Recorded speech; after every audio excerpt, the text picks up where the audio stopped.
Assalamualaikum dan salam sejahtera kepada Abih Yu dan rakan-rakan sekalian. Nama saya ialah Muhammad Muzammil bin Abdul Rahim.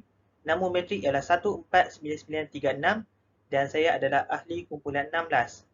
Hari ini saya akan membentangkan mengenai kempen penyalahgunaan dadah dalam kalangan pelajar. Kini pada saban hari, kita sering dikejutkan di dalam dadah-dadah akhbar mengenai peningkatan kes pengambilan dadah dalam kalangan pelajar. Hal ini menunjukkan sudah banyak golongan muda yang terjerumus ke dalam kancah jenayah disebabkan mereka tidak berfikir panjang tentang aktiviti yang mereka lakukan bersama rakan-rakan mereka.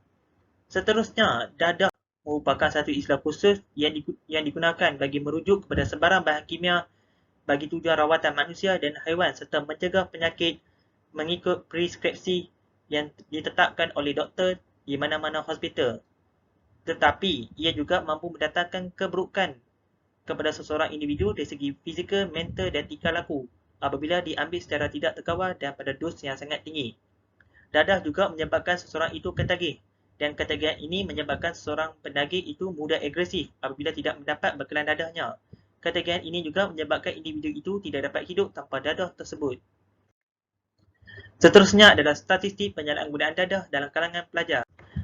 Pada tahun 2015, seramai 987 pelajar telah ditangkap oleh polis di Raja Malaysia berikutan kes dadah di Kedah dan 705 orang pelajar merupakan pelajar sekolah menengah. Mengikut PDRM, dadah jenis syabu merupakan dadah paling terkenal dalam kalangan remaja dan dalam satu kajian menunjukkan daripada 1,410 orang pelajar yang terlibat dengan dadah, seramai 1,067 bersamaan 75.68% mengambil syabu yang dikenali sebagai metamfetamin. 236 pelajar bersamaan 16.73% mengambil ganja yang dikenali sebagai cannabis di dalam bahasa Inggeris. 73 pelajar bersamaan 5.17% mengambil candu yang dikenali sebagai opium.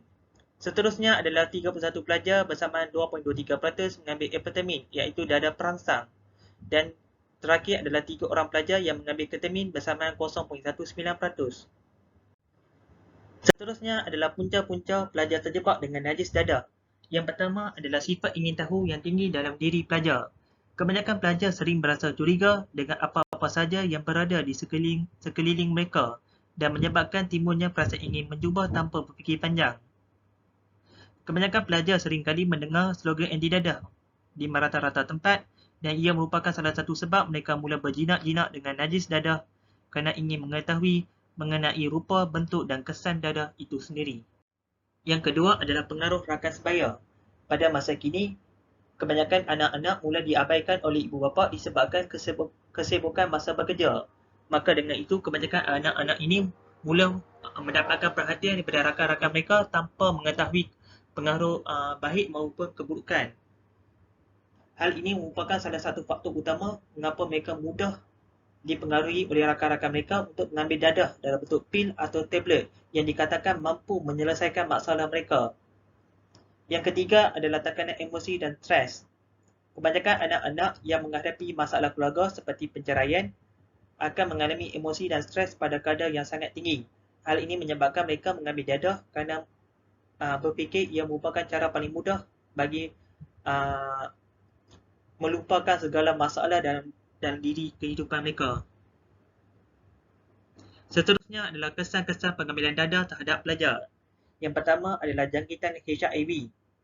Kebanyakan pelajar yang menghisap dadah di tempat terbiak ataupun bangunan kosong akan berkongsi pitagari bersama rakan-rakan mereka ketika menghisap dadah. Perkongsian ini menyebabkan mereka mudah mendapat jangkitan HIV, iaitu simptomnya dapat dilihat pada kaki maupun badan. Yang kedua, pengambilan dadah pada kadar yang sangat tinggi akan menyebabkan kehilangan air secara mendadak di dalam tubuh badan. Hal ini menyebabkan mereka mudah berasa lesu, letih dan ternyah hidrat. Yang ketiga, pengambilan dadah pada kadar yang sangat tinggi akan menyebabkan mereka mula berkhayal ataupun berhalusinasi, iaitu melihat perkara yang tidak wujud di hadapan mereka. Yang keempat, pengambilan dadah menyebabkan seseorang itu menjadi agresif dan melakukan jenayah. Sebagai contoh, pembakaran Mahat Tapiz di Kuala Lumpur pada 14 September 2017 yang mengorbankan 25 nyawa. Seterusnya yang terakhir adalah langkah-langkah bagi mematras dadah dalam kalangan pelajar. Yang pertama adalah program anti dadah, iaitu program mengenai mematras dadah seharusnya dilakukan di mana-mana sekolah bagi mengurangkan jumlah pelajar yang terlibat dengan dadah. Perkongsian ini mampu menunjukkan kepada pelajar tentang bahayanya dadah dan kemungkinan yang mungkin dihadapi oleh mereka jika terjebak dengan najis dadah.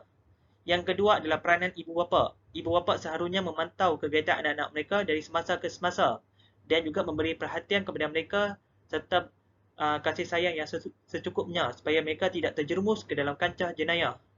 Yang ketiga, kerajaan, iaitu pihak kerajaan seharusnya meningkatkan kecekapan dan prestasi agensi seperti pemadam, iaitu Persatuan Mencegah Dadah Malaysia, dan AADK, iaitu Agensi Anti Dadah Kebangsaan, dalam memantras dadah dalam kalangan pelajar dengan lebih efektif. Jadi itu saja daripada saya tentang penyalahgunaan dadah dalam kalangan pelajar.